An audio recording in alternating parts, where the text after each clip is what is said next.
Hello, and thanks for watching another Wrist Game unboxing video. Today, I'll be unboxing and giving you a quick tour of the Pramsius watch Gagemaster.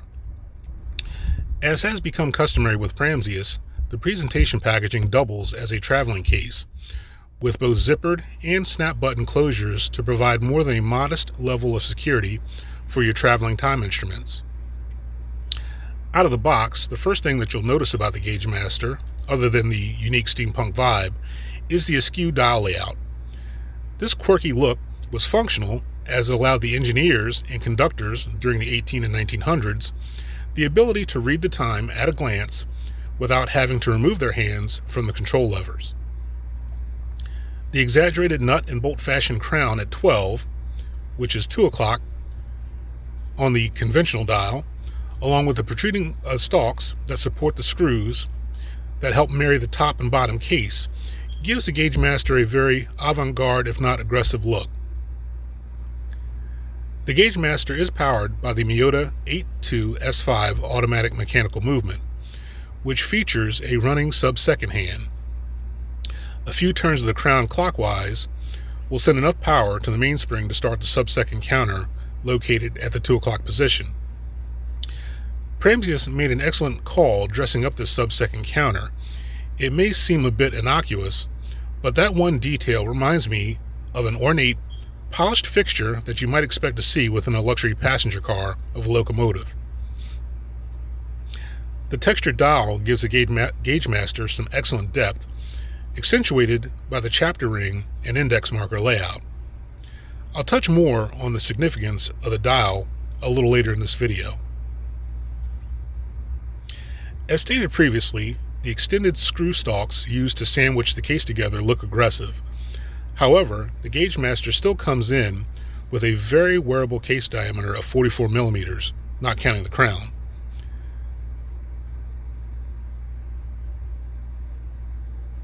Beautifully textured dial, plenty of depth.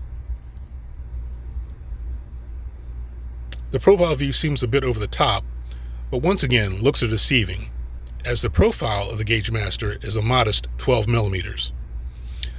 A look at the rear of this beauty, and we see Pramsius opted to include an exhibition case back with the Gagemaster.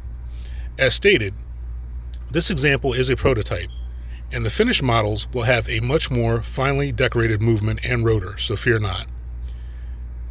As you can see the spec designations, each Gagemaster color variation will be a limited edition run of 1,435 pieces per dial.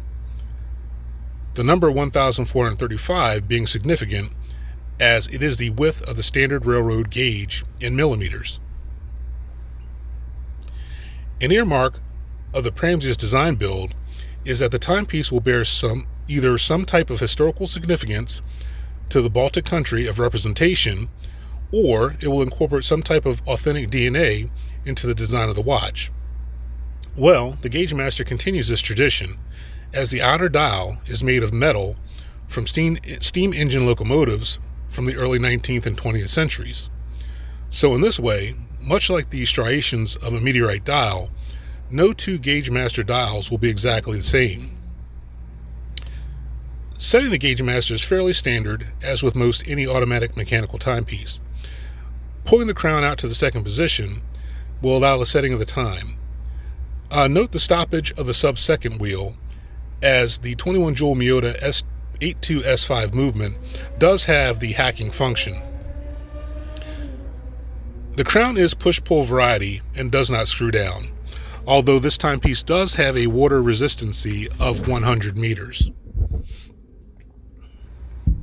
Here we'll take a look at another variation of the Gagemaster with a full lume white dial. This version has a stainless steel case and also shows another strap option, the military bund, which happens to be my personal favorite.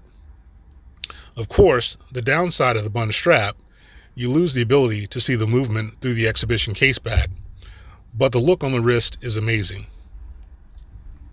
The third version of the Gagemaster features an antiqued or cream-colored dial. This dial version is full lume also, and if you know anything about Pramsius, they are generous about the C3 Superluminova applied to the dials. Here we take a look at the contrast on the wrist between the Gagemaster on the Italian leather and the bund strap. For me, the bund strap offers optimal comfort, but both examples look great. And best of all, Pramsius is offering both strap options with their pre-order and Kickstarter campaigns. The lug width on the Gagemaster is 22 millimeters. I spoke earlier about the DNA aspect of the Gagemaster. Here is one of the authentic locomotive sheet metal blanks that Pramsius used for creating the Gagemaster dial. The Gagemaster is a railroad-inspired timepiece, and it's the official timepiece of the VVT Train Museum, and is an homage to the pressure gauge or manometer of locomotive steam engines. Here you can see just how closely Pramsius replicated this gauge into the design of the Gagemaster.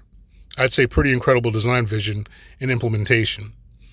And here's a look at that incredible Pramsius loom mentioned earlier. The Gagemaster won't be everyone's cup of tea. It's quirky, funky, beautiful, steampunk, tool, and elegance all rolled into one watch. But if you like uniquely designed timepieces, then the Gagemaster is a must-have to add to your collection. Thanks for tuning in. If you like this video, please hit the like button and subscribe to ensure you receive my new video content. Until the next time, be good and ask yourself, how's your wrist game?